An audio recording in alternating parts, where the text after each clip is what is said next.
পাকিস্তান চীনের তৈরি বিমান দিয়ে ভূপাতিত করেছে ভারতের সামরিক বিমান, এমনটাই দাবি করেছে যুক্তরাষ্ট্র। আর এমন বিস্ফোরক দাবির পরেই মুহূর্তের মধ্যে নড়েচড়ে বসেছে গোটা বিশ্ব।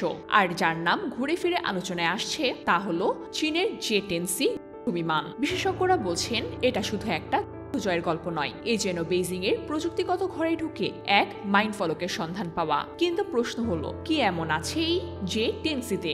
সত্যি কি এই বিমান ভবিষ্যতে চেহারা বদলে দিতে পারে? চীনের গোপন প্রযুক্তি, আধুনিক আর এক নজরে চেনা না যাওয়ার ক্ষমতা, সব মিলিয়ে এই বিমান যেন আকাশের ছায়ার মতো, যাকে দেখা যায় না কিন্তু এড়িয়ে যাওয়া যায় না কোনোভাবে। চলুন আজ দেখে নেওয়া যাক কি লুকিয়ে আছে এই চীনের আকাশঅস্ত্রে, যা এখন গোটা বিশ্বকে তাক লাগিয়ে দিয়েছে।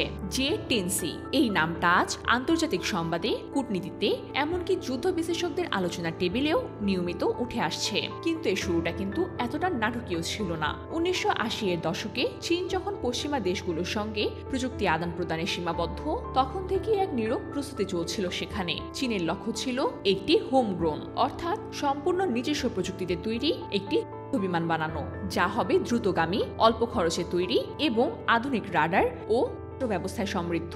আর চীনের এই চেষ্টার ফল প্রথম দেখা যায় 2002 সালে, যখন J-10 প্রথমবার জনসম্মুখে আসে। কিন্তু সময়ের সঙ্গে সঙ্গে এর সর্বশেষ সংস্করণ J-10C একেবারে বদলে দেয় চিত্রটা।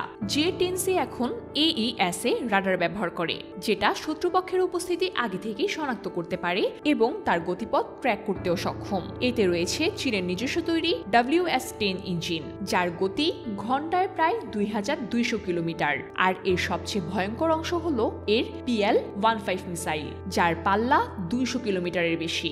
এই PL-15 এখন বিশ্বের সবচেয়ে বিয়ন্ড ভিজুয়াল রেঞ্জ মিসাইলগুলোর মধ্যে একটি। এই মিসাইলের উদ্দেশ্য একটাই, শত্রুকে তার চোখে দেখার আগেই তাকে করে দেয়া। বিশেষজ্ঞরা বলছেন PL-15 এর যে রেঞ্জ ও রাডার হোমিং, তা আমেরিকার AIM-120 বা ইউরোপের মেট্রো এর সঙ্গে পাল্লা দেওয়ার মতো, কখনো কখনো তো এর থেকেও বেশি এগিয়ে। এখন প্রশ্ন আসে, কেন পাকিস্তান এই বিমানকে বেছে নিল? একদিকে ভারতের হাতে রয়েছে ফরাসিদের নির্মিত রাফাল, যা অত্যাধুনিক প্রযুক্তিতে ঠাসা। অন্যদিকে পাকিস্তানের পুরানো F-16, যার অনেক সংস্করণই এখনো আপডেটহীন। এই অবস্থায় পাকিস্তানে J-10C যুক্ত হওয়া মানে পাকিস্তান তার বিমান বাহিনীকে আবারও কৌশলের দিকে এগিয়ে নিয়ে যাচ্ছে। 2025 সালের সেই আলোচিত যখন ভারতের তৈরি রাফাল ভূপাতিত হয়, তখন থেকেই এই J-10C বিশ্বমঞ্চে আলোচনার কেন্দ্রবিন্দুতে পরিণত হয়েছে। তবে এই ঘটনা শুধু যুদ্ধের ব্যালেন্স নয়, প্রযুক্তির রাজনীতিকেও নাড়িয়ে দিয়েছে। চীন এখন আর কোনো অনুলিপি প্রযুক্তির দেশ নয়, বরং তার নিজস্ব অস্ত্র এখন বাস্তব ক্ষেত্রে কার্যকর হিসাবে প্রমাণিত হচ্ছে।